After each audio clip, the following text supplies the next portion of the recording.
Kolay gelsin.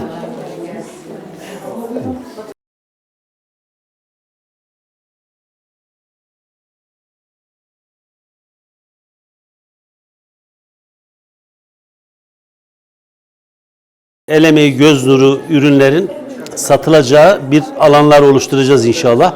Yapıyorlarmış, iplikle yapıyorlarmış Osmanlı'da. Daha sonra modernize edildi. Ama çok güzel, elinize sağlık gerçekten. Teşekkür ederiz burayı bize açtığınız için.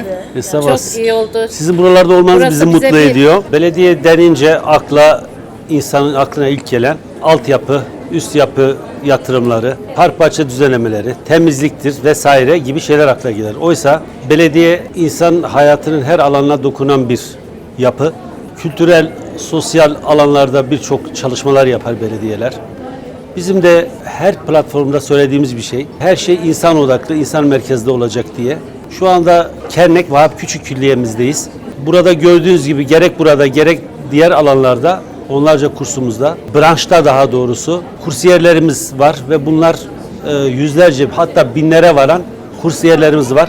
Burada meslek sahibi oluyorlar. Hanım kardeşlerimiz en önemli söyledikleri şey şu: biz burada rehabilite oluyoruz diyorlar. Gerçekten bir terapi merkezi adeta.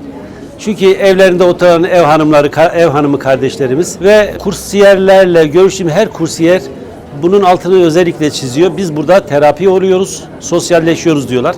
Her biri birbirinden kıymetli eserler gördük.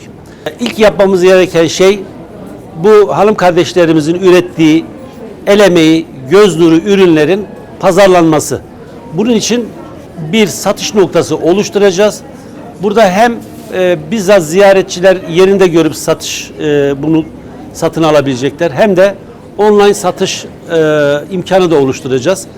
Bunu önemsiyoruz. Hem kardeşlerimiz dedikleri gibi sosyalleşip terapi olacaklar, mesleklerini geliştirmiş olacaklar. Aynı zamanda ürettikleri ürünlerle kendi bütçelerine bir katma değer olacak inşallah.